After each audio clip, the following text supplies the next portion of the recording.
Hey guys, checking back in. I know I'm a week late on this, but I kind of just wanted to wait around and see how things played out with both the end of the World Series, because that kind of opens up free agency and what the teams want to do as far as waiving players, the 40-man roster, and then in the Reds' case, also kind of what they wanted to do with Zach Cozart. Now we'll start with what they did in the 40-man roster.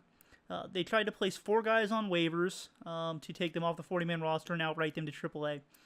Two of them got through, Deck McGuire and Patrick Killahan.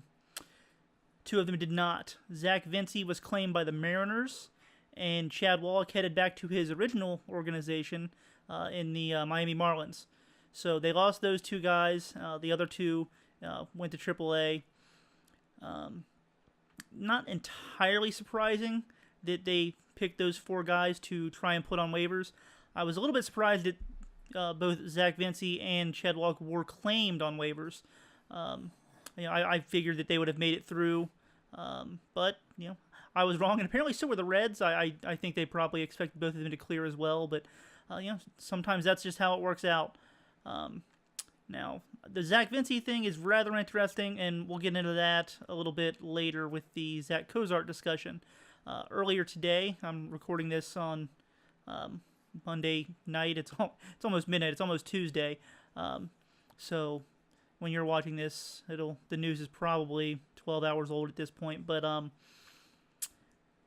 so the Reds decided to not offer Zach Cozart a qualifying offer, which was $17.4 million. Of course, that makes a ton of sense.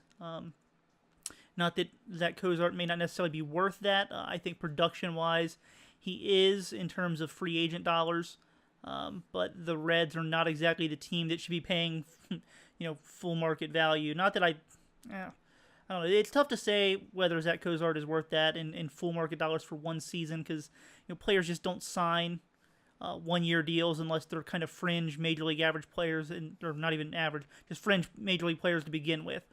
Guys that are established, that are coming off good seasons, they don't sign 1-year deals. And Zach Cozart clearly is not a guy who's going to go out into the market and sign a 1-year deal. He's going to hit free agency, and I test the waters. I think the Reds will approach him for a deal. I don't think they'll go more than 2 or 3 years on that. Probably offer somewhere in the $10 million a year range. I'd be surprised if the Reds offered him any more than that. He's going to be 32 years old next year. He hasn't played a full season because of injury in several years. It's a weird situation that the Reds find themselves in. Right now, the only real shortstop they've got on their 40-man roster is Jose Peraza. I know some of you out there, and I'll be honest, it's crossed my mind too. Why not slide Eugenio Suarez back over to shortstop? But it seems that that's not something the Reds are really considering. And so until we see otherwise, I think that that's going to be something that it's just, the rest of us thinking that maybe they should look at that. I'm not too sure that they believe that that's a real option. And I think they probably have better information on that than we do. And where it leaves the Reds at right now is that, because they did lose Zach Vinci, who he is a legitimate shortstop defender. I'm not sure that he ever was going to hit enough to be able to start there, but I think as far as depth goes, he's a guy who, in case of an injury, could have come up and handled shortstop for you just fine. Wouldn't embarrass himself, defensively at all. I think he would have been fine there. Probably not a guy you want out there getting 500 at bats in a season, but definitely a major league caliber defender. Right now, they don't have that guy other than Jose Peraza on the entire 40-man roster. Now, they do have spots opened up to protect guys from the Rule 5 draft, but there's not a shortstop that they're going to add. Alex Blandino has played shortstop, and I feel fairly confident that they will add him to the 40-man roster to protect him from the Rule 5 draft, but he's not a guy that you want to put out there every day defensively, even as a backup. I don't think that he's a real, legitimate shortstop option on an everyday basis. So the Reds are kind of in this weird spot that, they really only have Jose Peraza at this point. I think that it's going to be an interesting offseason to see how they approach that. Are they going to go out and try and find a guy for their bench who can be a legitimate shortstop option? A guy who can play other positions as well, obviously, but a guy who can be a real backup for Jose Peraza, maybe even provide competition for Jose Peraza, who's coming off of one of the worst offensive seasons in Major League Baseball in 2017. Or is it going to be a situation where they just decide, Jose Peraza's our guy for right now, and they sign, a AAA caliber shortstop, I guess just as that insurance. A guy they can stash in Louisville in case of an injury, but don't need to keep on the 40, I guess they don't need to keep on the 40-man or 25-man roster during the season unless that situation does arise where they need an everyday guy to come up and play. And maybe just go with a guy who's more of a backup shortstop who can play there for a day or two if Jose Peraza needs a little bit of rest here or there. Let him go out there and play shortstop during, a fly ball pitcher's start. I think that that's one of the lesser moves the Reds are going to have to make this offseason, but one that's kind of important for them as well. Personally, I'd like to see them go out there and find a legitimate big league shortstop that can kind of push Jose Peraza for playing time, make him earn the position after the season that he's coming off of.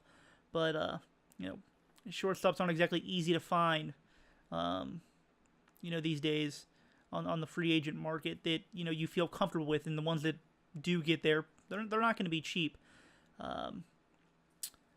I think that it would probably be good for the Reds to approach Zach Cozart for a short-term deal. It would let them buy some time with Jose Peraza. Personally, I unless there's no other option, I'd send him back to AAA to begin the year unless he just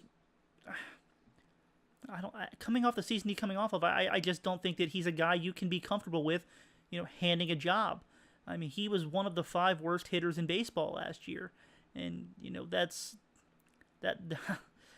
really tough to have in your lineup, along with Billy Hamilton, who was also one of the 5 worst hitters in baseball last year, and a pitcher. You've got 3 really bad hitters in your lineup. You're losing Zach Cozart, who's coming off of an outstanding offensive season, and then you've got questions about is Scooter Gennett going to be able to redo what he did in 2017? The odds say no. He's not going to come close to that. He's never been that guy before, and while he's at an age where guys improve, the amount of improvement that he showed, I wouldn't bet too much on him repeating that. That's not to say he's going to be bad next year, but there's a very big gap between what he was last year and what you should realistically expect from him next year. If the Reds get better pitching, which it seems everybody thinks is their biggest need, they still have to replace plenty of offense next year just to be the same kind of offensive club. So going with Jose Peraza as the only option, that seems really risky to me. But yeah, so it's going to be probably an underrated move or two that gets made over the offseason as far as shortstop goes. Probably won't be one that too many people talk about. I really don't see them going out and acquiring a stud shortstop because teams just don't trade those guys. And when they do, it's guys at the trade deadline that only have a year left, or I guess in that case a few months left. And the Reds aren't going to be trying to acquire those kind of guys at this stage of their rebuild or whatever they want to call it. But I think that it is an important move that they need to make. I don't see it being a comfortable option for them to only have Jose Peraza as the option at this point. But yeah, that's all for this week. We'll be back in 2 weeks. They've got the upcoming 40-man crunch that they need to protect guys from the Rule 5 draft on, so we'll cover that next time around. Actually, the same day this video goes up on Tuesday, there will be an article looking at some players that the organization may need to protect. There's kind of been an ongoing series about that. So if you're interested in that, head on over to the site and check that out. We also just completed the Cincinnati Reds top 25 prospect list for the 2018 season. So if that's something you like, head on over and check all of that out. Tons of work went into it. So You know, if you like it, tell everybody you know to check it out. I'd appreciate that. And if you're not subscribed here on YouTube, you know, give us a subscribe whenever I upload a new video. And it's the off season now, so as I do all the player reviews, I will be trying to add more videos of the guys that I didn't get to during the season. And so you'll get, you know, notifications that, you know, those new videos have gone up. And so, yeah, I'd appreciate that. And thanks for tuning in, guys, and I'll see you in a couple weeks. See ya.